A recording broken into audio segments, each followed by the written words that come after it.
Oh, sing to the Lord a new song, for he has done marvelous things. His right hand and his holy arm have gained him the victory. The Lord has made known his salvation, his righteousness he has revealed in the sight of the nations. He has remembered his mercy and his faithfulness to the house of Israel. All the ends of the earth have seen the salvation of our God. Shout joyfully to the Lord, all the earth. Break forth in song. Rejoice and sing praises. Sing to the Lord with the harp and the sound of a psalm. With trumpets and the sound of a horn, shout joyfully before the Lord the King. Let the sea shout, roar, and all its fullness. The world and those who dwell in it.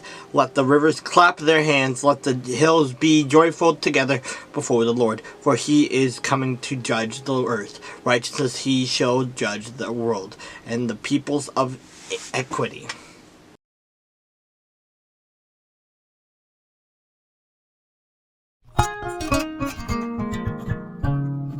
These are the names of the men who Moses sent to spy out the land. And Moses called Hoshea, the son of Nun, Joshua. Then Moses sent them to spy out the land of Canaan, and said to them, Go up this way into the south, and go up to the mountains, and see what the land is like, whether the people who dwell in it are strong or weak, few or many. Whether the land they dwell in is good or bad, whether the cities they inhabit are like camps or strongholds, whether the land is rich or poor, and whether there are forests like there or not.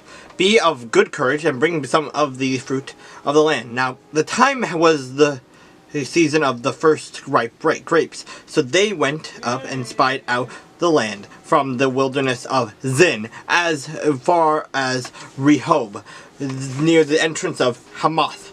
And they went up through the south and came to Hebron.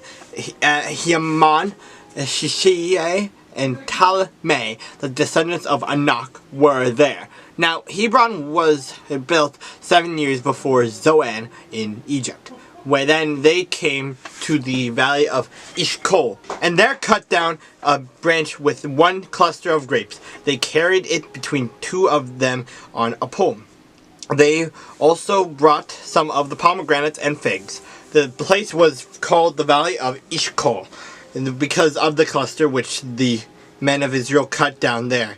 And they were returned from spying out the land after 40 days. Now they departed and came back to Moses and Aaron and all the congregation of the children of Israel in the wilderness of Paran at Kadesh. They brought back word to them and to all the congregation, and showed them the fruit of the land. Then they told him and said, We went to the land where you sent us. It truly flows with milk and honey, and this is its fruit. Nevertheless, the people who dwell in the land are strong, the cities are fortified and very large. Moreover, we saw the descendants of Anak there, and the Amalekites who dwell in the land of the south, the Hittites and the Jebusites and the Amorites dwell in the mountains, and the Canaanites dwell in the sea, by the sea, and along the banks of Jordan. Then Caleb quieted the people before Moses and said, Let us go up at once and take possession, for we are well able to overcome it. But the men who had gone up with him said, We are not able to go up against the people, for they are stronger than we. And they gave the children of Israel a bad report of the land which they had spied out, saying, The land through which we have gone as spies is the land that devours its inhabitants. And all the people whom we saw in it are men of stature. There we saw the giants, the descendants of Anak came from the giants, and we were like grasshoppers in our own sight, and so we were in their sight.